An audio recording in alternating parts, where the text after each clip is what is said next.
sworn before you and Almighty God the same solemn oath our forebears prescribed nearly a century and 3/4 ago. The world is very different now, for man holds in his mortal hands the power to abolish all forms of human poverty and all forms of human life. And yet the same revolutionary beliefs for which our forebears fought are still at issue around the globe. The belief that the rights of man come not from the generosity of the state, but from the hand of God. We dare not forget today that we are the heirs of that first revolution.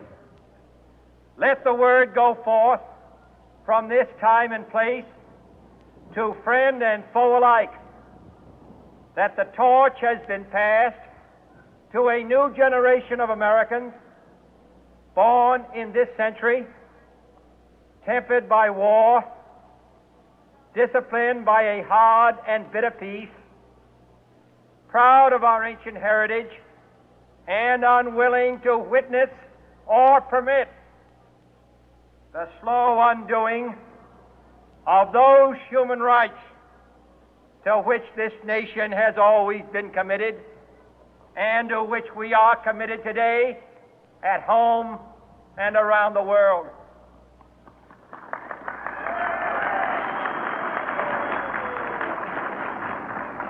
Let every nation know, whether it wishes us well or ill, that we shall pay any price, bear any burden, meet any hardship, support any friend, oppose any foe to assure the survival and the success of liberty.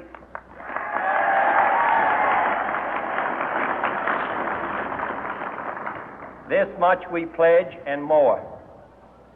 To those old allies whose cultural and spiritual origins we share, we pledge the loyalty of faithful friends.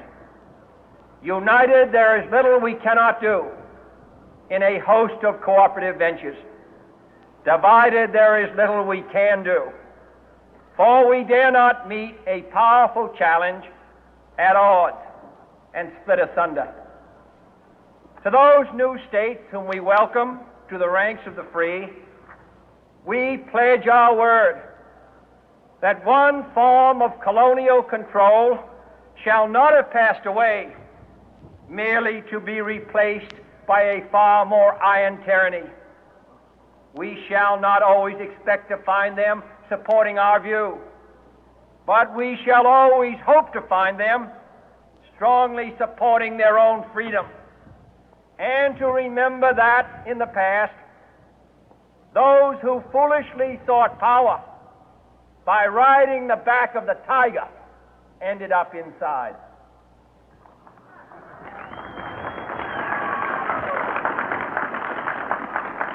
To those people in the